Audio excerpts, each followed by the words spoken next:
irmãos, hoje, dia 9 de outubro de 2020, data memorável nos anais do Espiritismo, relembramos o Auto de Fé de Barcelona, conforme orientado pelo mestre lionês Allan Kardec. Auto de Fé de Barcelona, expressão de Allan Kardec, para se referir à queima em praça pública de 300 livros espíritas, realizada no dia 9 de outubro de 1861, em Barcelona, Espanha, utilizada pela primeira vez no subtítulo do artigo O Resto da Idade Média, na Revista Espírita de novembro de 1861.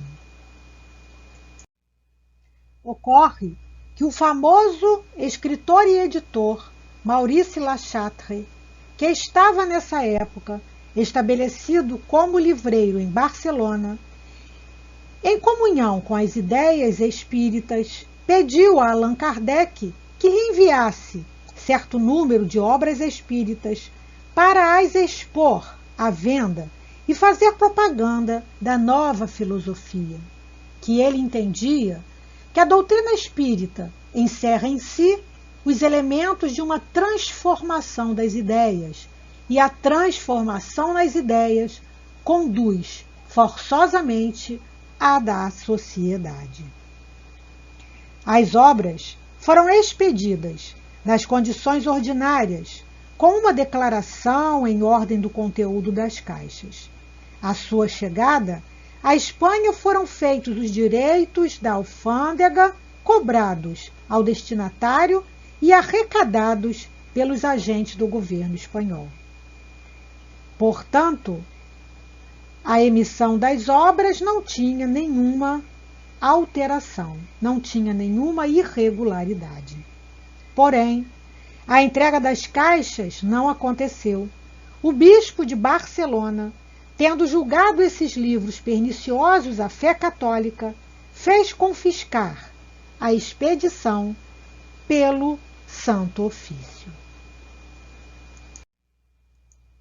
Lembramos que na Idade Média, a Igreja fundou o Tribunal do Santo Ofício da Inquisição, com o objetivo de combater o mal, de modo a manter o poder sob a sua guante, sem qualquer tipo de questionamento ou intromissão.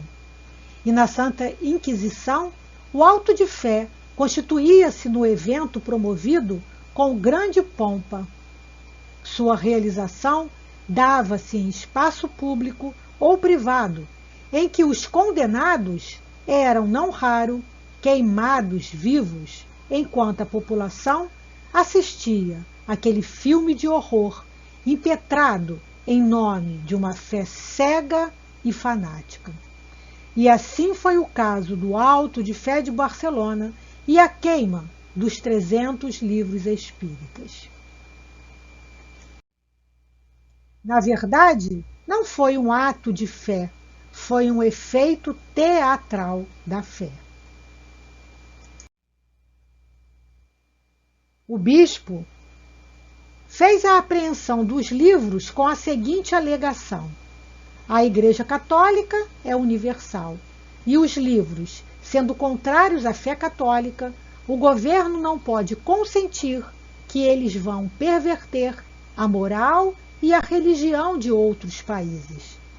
Determinação dada por Dom Antoni Parlot e Termes, bispo de Barcelona, conforme podemos ver na Revista Espírita de 1861.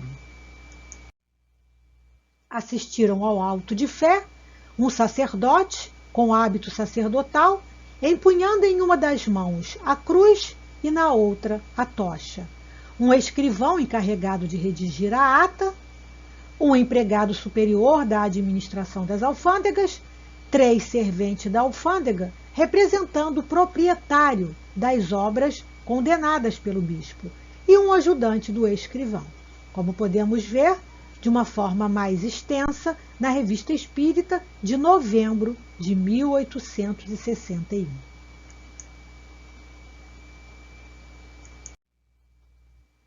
Bernardo Ramão Ferrer foi testemunha ocular do triste evento.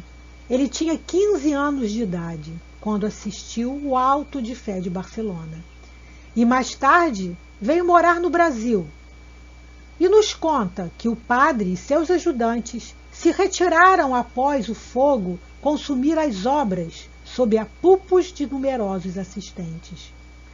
Bernardo interessou-se por conhecer as obras. A cena presenciada fizeram-no romper definitivamente com a igreja, vindo a se tornar espírita.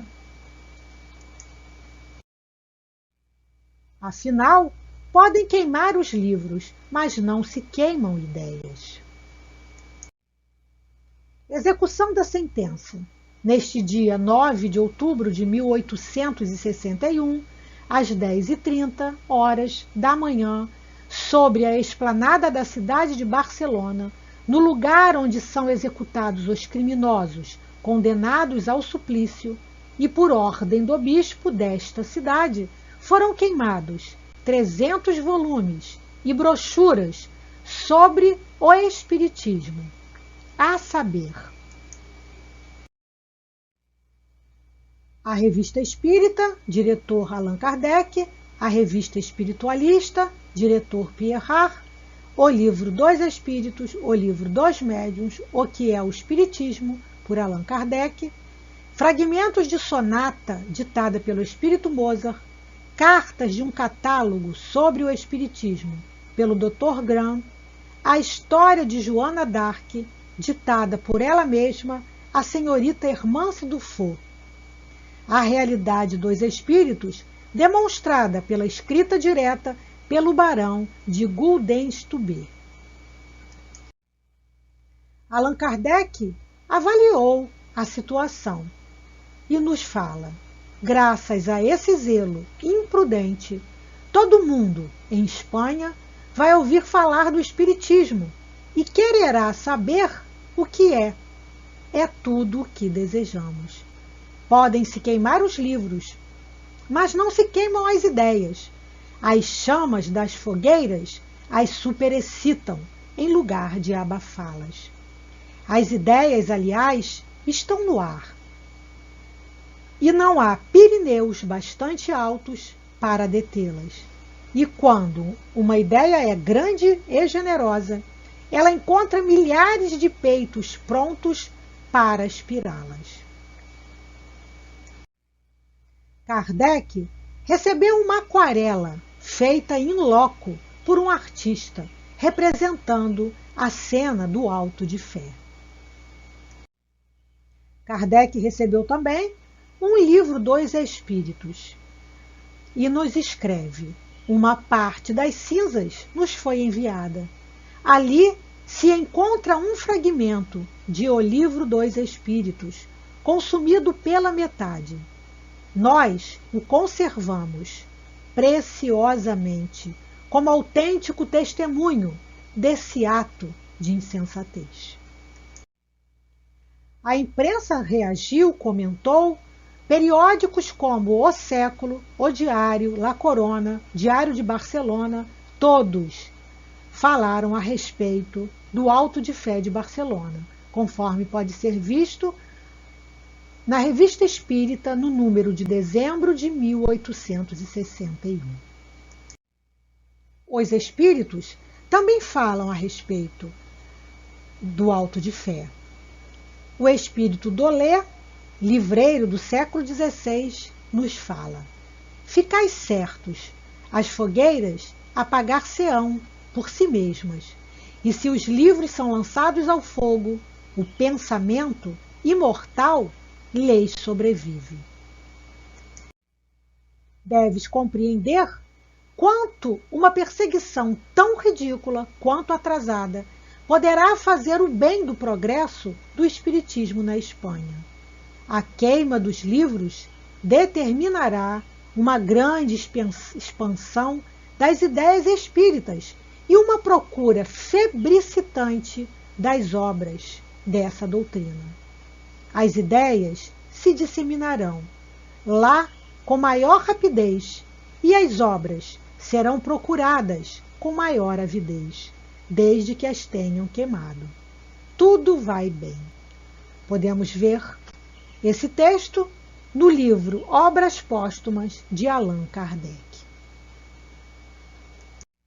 O tempo passa, o bispo desencarna e dá a mensagem espontânea em uma reunião mediúnica, dizendo assim: auxiliado por vosso chefe espiritual, pude vir ensinar-vos com meu exemplo e vos dizer: não repilais nenhuma das ideias anunciadas, porque um dia que durará e pesará como um século, essas ideias, amontoadas, gritarão, como a voz do anjo: Caim, que fizeste do teu irmão? Que fizeste de nosso poder, que deveria consolar e elevar a humanidade? O homem que voluntariamente vive cego e surdo de espírito, como outros o são do corpo, sofrerá, expiará e renascerá para recomeçar o labor intelectual que a sua preguiça e o seu orgulho levaram a evitar. Essa voz terrível me disse: queimaste as ideias e as ideias te queimarão. Ele já estava arrependido e já entendia o erro que tinha cometido em mandar queimar os livros. E pede: orai por mim, orai, porque é agradável a Deus a prece que lhe é dirigida pelo perseguido em favor do perseguidor.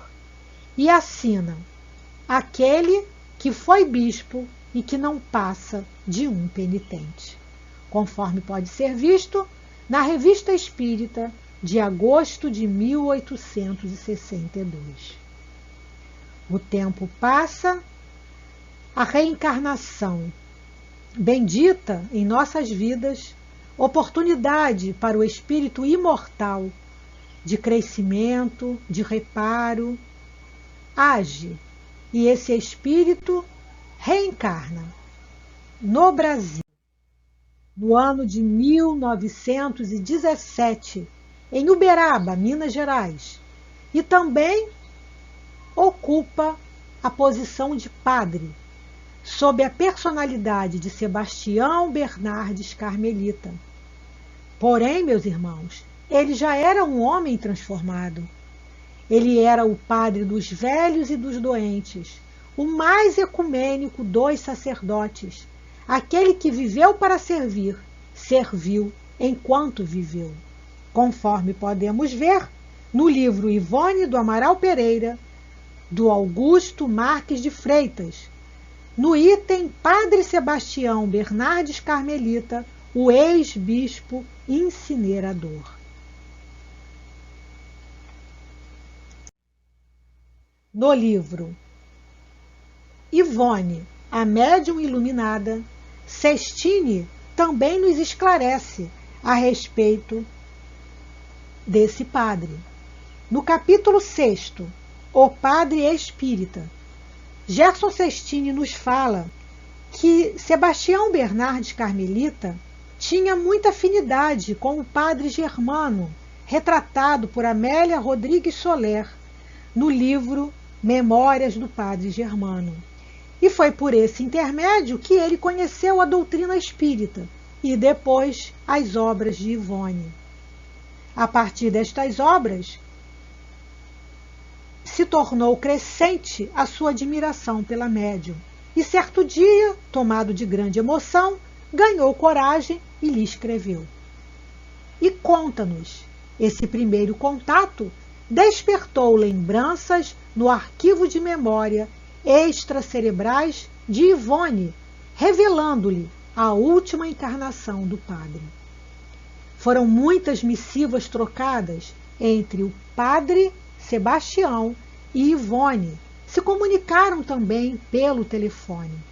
Através de Ivone, o padre também conheceu outros compadres espíritas.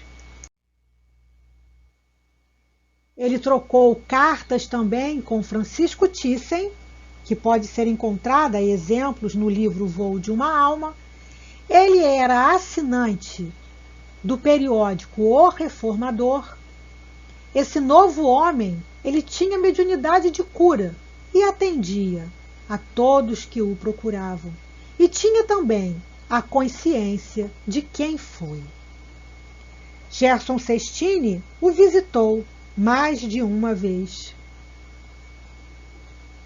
E nos conta que ele falou: a propósito, eu e Ivone temos um segredo, uma revelação, dada a nós dois pela espiritualidade, primeiro a ela, depois a mim, sobre minha última encarnação. Entretanto, esta revelação só será dada a público depois que eu partir desta existência.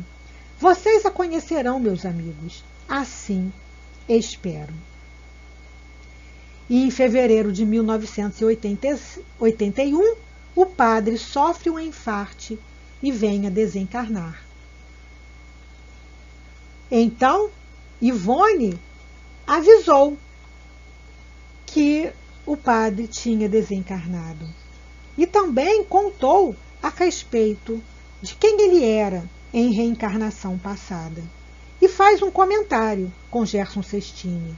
O padre, tão carinhoso nas cartas de nossa longa correspondência, graças a Deus, redimiu-se de seus erros, sofreu muito, recebeu a mediunidade de cura para apressar sua própria cura, extirpando a arrogância, a soberba e todos os vícios que o orgulho engendra, dentro da mesma batina que não soubera honrar perante Deus. E o padre, ele havia falado com Gerson que fora os próprios espíritos que o aconselhara a não sair da igreja, a continuar a sua tarefa de auxílio ao próximo dentro da sua fé. Ele realmente era um homem novo.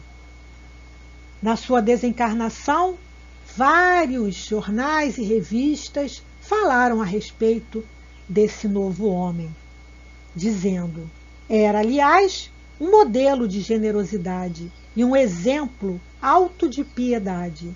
Caracterizava-o ainda um sentido profundo de compreensão que levava a dialogar cordialmente com todos, mesmo com os que professavam outras crenças diferentes da sua, com criaturas de todos os níveis culturais, impondo-se ao seu apreço pela sua sinceridade, pela sua lucidez e elevação moral. E assim, meus irmãos, nós vemos a transformação, a melhoria do espírito imortal, quando reconhece os seus erros e quer se melhorar. E terminamos com a exortação de Allan Kardec, conforme mencionamos no primeiro slide. Espíritas de todos os países, não esqueçais esta data, 9 de outubro de 1861. Será marcada nos fastos do Espiritismo, que ela seja para vós um dia de festa e não de luto, porque é a garantia de vosso próximo triunfo. As obras consultadas são importantes para aumentar o nosso conhecimento sobre o fato, obras riquíssimas, como o Auto de Fé de Barcelona, de Florentino Barreira, Vida e Obra de Allan Kardec, de Edson Aldi, Allan Kardec, o Educador e o Codificador, de Zeus Van Tuyl e Francisco Thyssen, uma leitura obrigatória para nós espíritas, Ivone, uma médium iluminada, de Gerson Sestini, excelente obra sobre Dona Ivone, Ivone do Amaral Pereira, O Voo de uma Alma, de Augusto Marques de Freitas, também excelente livro sobre a Dona Ivone. E as revistas espíritas, agosto a dezembro, 1861 e 1862. E também no site Autores Espíritas Clássicos. Gratidão pela oportunidade de estudo e reflexão sobre o tema e por essa doutrina espírita bendita em nossas vidas. Muito obrigada.